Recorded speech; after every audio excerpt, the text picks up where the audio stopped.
starting from the driver's side coming back, you have a generator. This is your panel for your generator.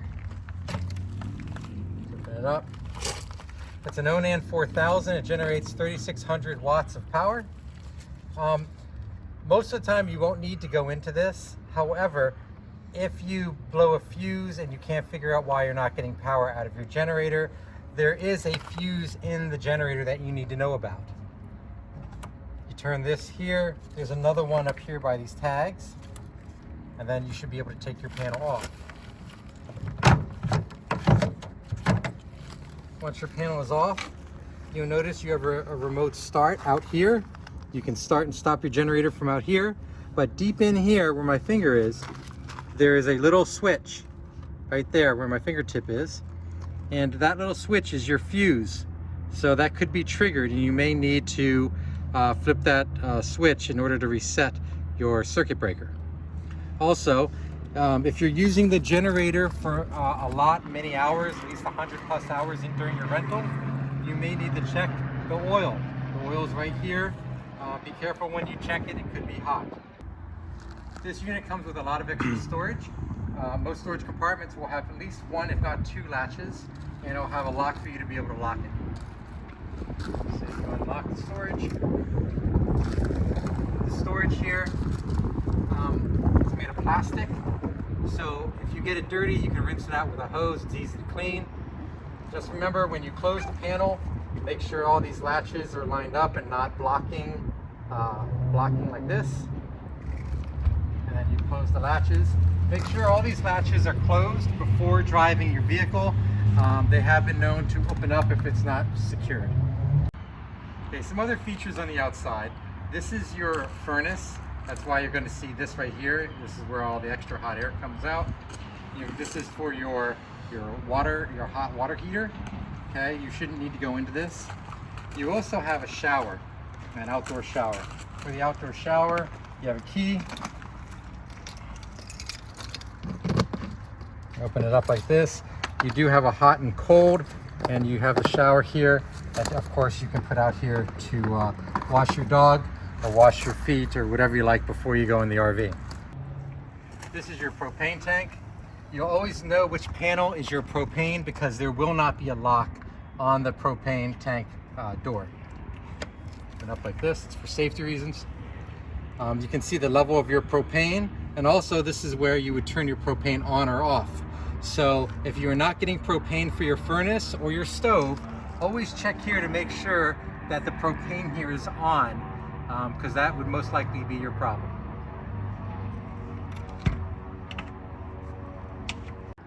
Some other items with this unit. This top plug here is for your cable TV. So that would be the coax. Some RV parks have this available, and some of our units actually have a cable that you can use to plug into the RV parks. Also, this takes unleaded gas only. It does not take diesel. You can put at least 89 octane in here. Okay, for power, to plug in your power, this is a 30 amp plug. Goes in, plugs right in here to the 30 amp on your, you'll notice one of these are different than the other three and needs to line up. So you make sure that lines up first and then give it a little turn. All right, the other end of your plug goes into your campground power. Under here, you can see this is a 30 amp plug. You have your 30 amp connector here and your 30 amp outlet. You plug that in. Your other side is connected to the coach. Sometimes you still won't have power even though you've plugged in your unit. You'll have to open up the box, and you may have circuit breakers that are in the off position that you may need to turn on. Many RV parks turn these off after every use, and you'll need to turn them on when you plug this in. This is for your fresh water tank. This fills the tank on board that is carried on board, a 40-gallon tank. You remove the cap and you put your water hose here and you fill this up with fresh water. So for city water, you remove this rubber gasket here and you put your hose into here, and the water pressure from the city water from the RV park will actually pressurize the unit. You do not need to use the pump on board when you are plugged into the city water. Okay. This area here is for storage, extra storage. On our rental units, you will find the power cord,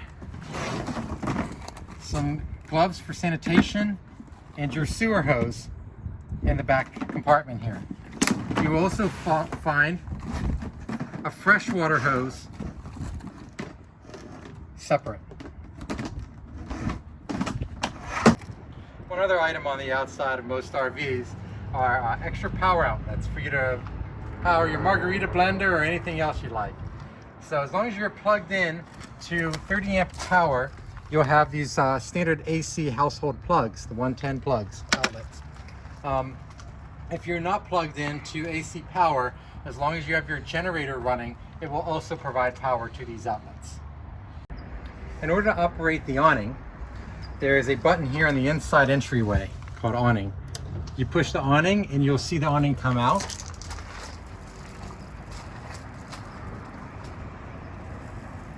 Now, when the awning comes out, it's important that you don't extend it too far.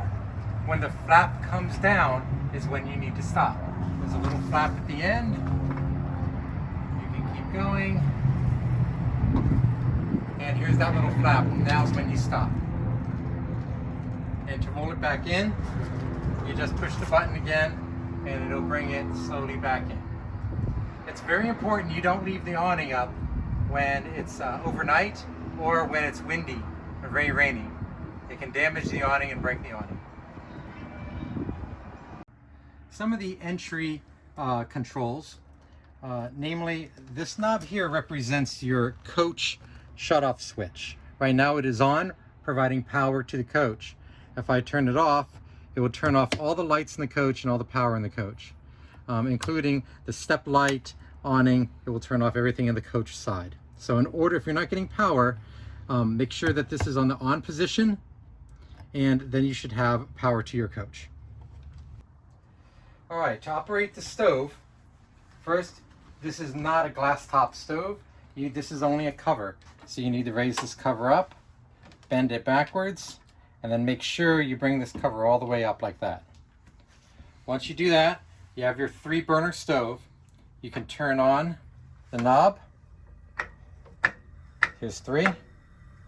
And then you turn this knob over here, and it will ignite all the burners. If you only want 1 burner, you can only do 1 burner, whatever you need to do.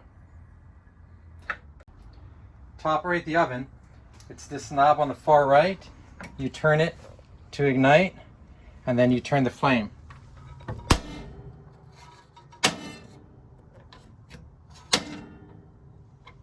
Then that will ignite, and then from there you can turn up the heat and cook in the oven. Another feature that this unit has is a hidden outlet. So you push this down a little bit and then you pull this up, and then you'll see it has 3 outlets and also USB outlets over here for you.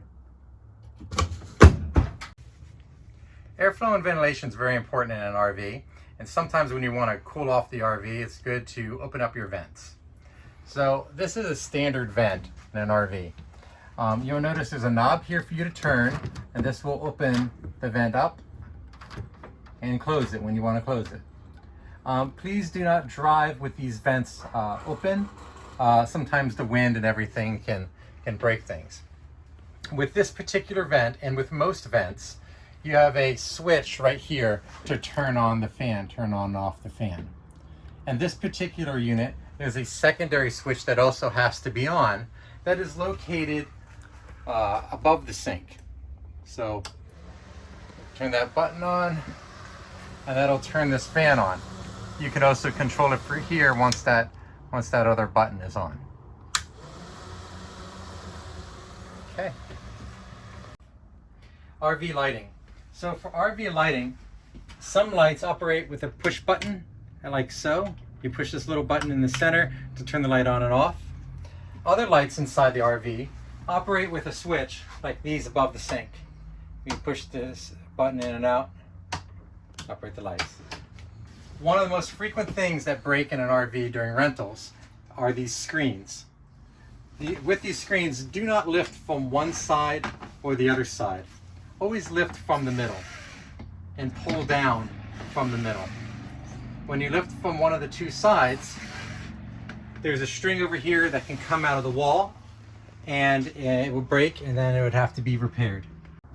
In order to operate the sofa, you just take your hands, put under the lip here, and kind of pull up and out.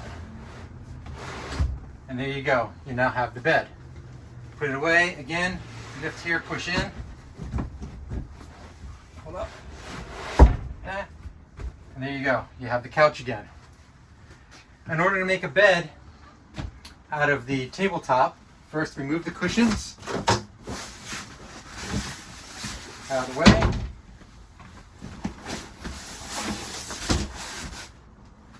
Then underneath, you'll notice a little knob here. Turn this knob over to the left, push the table down. Table will fall into place. And then you can put your pillows here.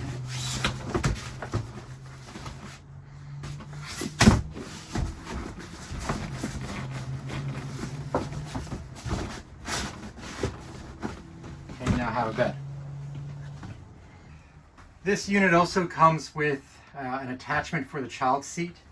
At the table here, if you pull this down, you'll notice there's an attachment up here where you can attach your child seat, and it'll come up here through this hole. So you can attach child seats to this vehicle. So for the bed up here, this is how you put it together. You take this pad, the top pad, and you pull it towards you. It'll fall into place. And then you take your ladder, you bring your ladder over, and you make sure it's securely in the holes here. And then you're able to climb up for the bed up here above the bunk. The refrigerator can operate off of either gas or electric. So right now it is on, it's checking for gas power, and it's going to use gas first, and then if it has electric, it'll use electric. It's on auto right now, so it's going to use electric if AC electricity is available. If AC electricity is not available, it'll begin to use gas. In order to open up the refrigerator, you must push this first and then pull the knob. This will release the door. Keep in mind that these refrigerators are smaller than your household refrigerators, and you do not want to be opening and closing these. You want to minimize that as much as possible to keep the cold in. Also, if you pack a refrigerator too much, then the airflow won't circulate and it won't cool your food. On this unit, you have a second dinette in the back here that can convert into bunk beds. So in order to convert them into bunk beds, you first can lift this dinette up. This comes off. You remove the pole.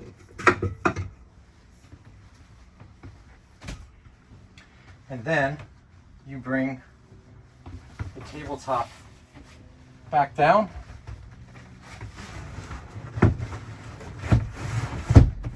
Like that. And like the other bed, you put these in.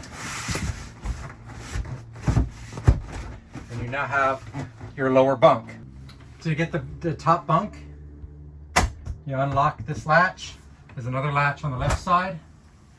You bring down your top bunk, and you have a ladder. And you bring the ladder here, throw the ladder here, and now the kids can come up on bed, or anybody can come up on bed for the bunk bed. For your air conditioning unit, it operates very much like your air conditioner at home.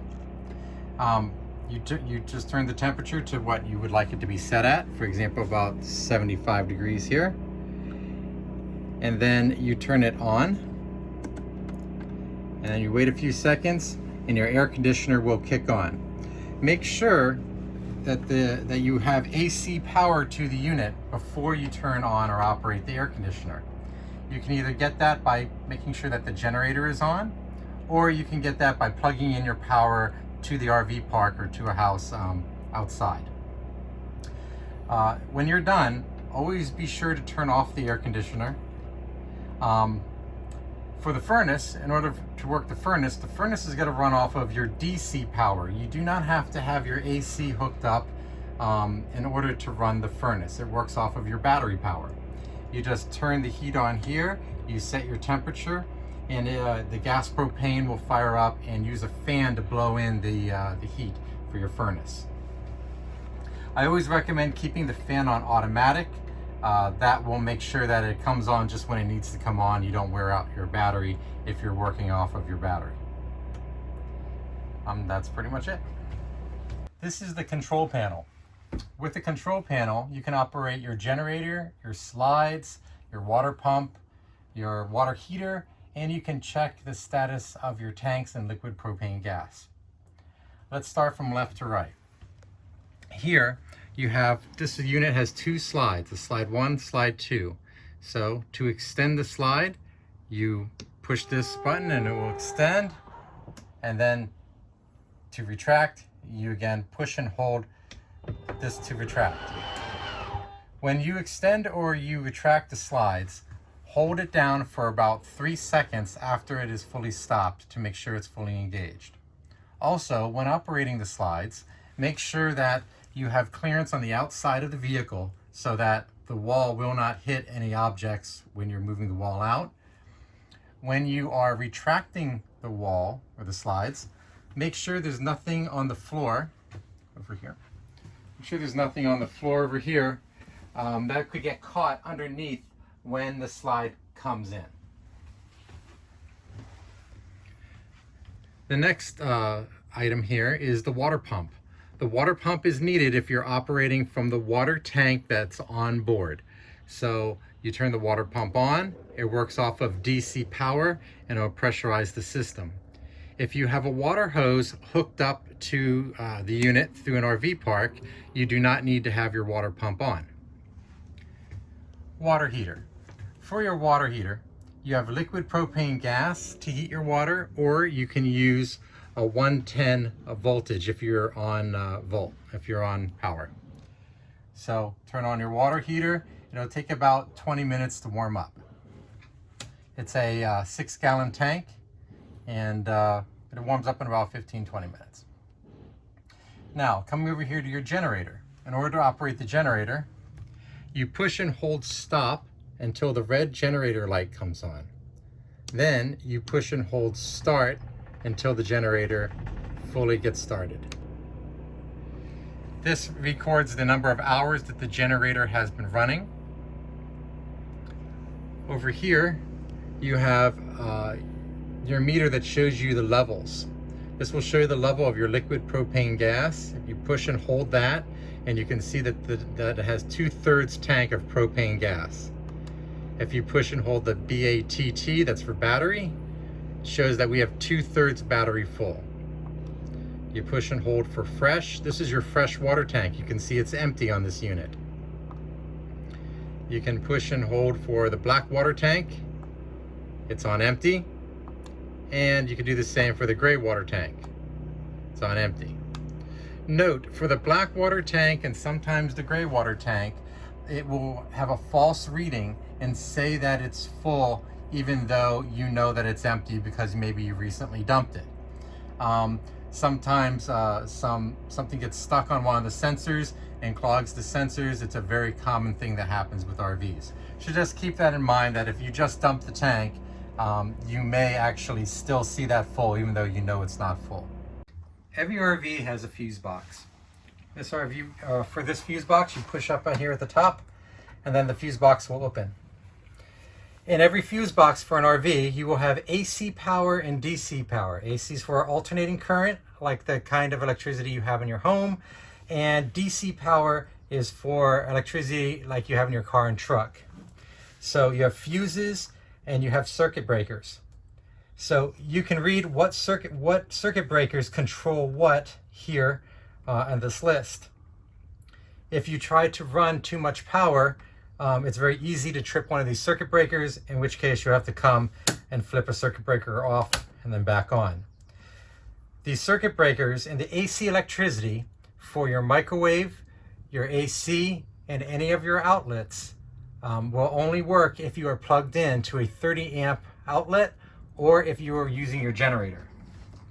These fuses here are for your DC power. Most of your lights, some fans and motors, that's what these are for.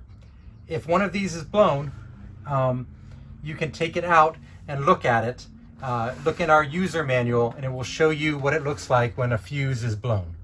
On some models, there's a little light that will be on the side that will show when the fuse is blown. Okay.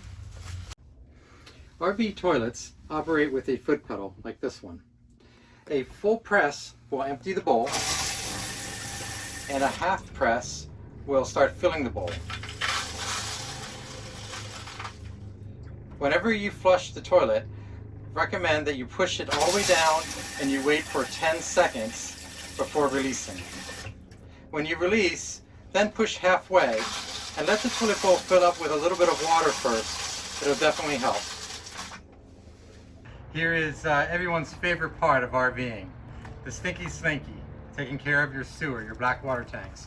So, first step after you have your sewer hose out, you take this end that goes into the ground, you bring it over, and you'll bring it into your sewer connection. Often it helps to put a rock or something heavy on here, or make sure it's screwed in if you have the screw-in type. If you don't have a rock on there, sometimes if there's enough pressure, this can kind of pop out a little bit and it'll cause some problems. So make sure it's securely in there. Then you take your other end, you open up this panel, and you'll see you have one outlet here. So first step is you slowly, make sure you have your gloves on, you slowly turn this and you remove this cover. You take the other end, you can see how it has the hooks. You put it on here, you hook, and make sure it locks in place. After it's locked in place, the first thing you do is you dump your black water. You have two nozzles here, one for black and one for gray. Your black water, you pull your black water and it will dump everything from your toilet down the line here. You wait a while, and then when it's finished, you won't see any more in the clear elbow anymore. You can close your tank, and then you'll pull your gray water tank. Your gray water tank will flush all the black water out. You wait a little while for that to finish. You push this back in.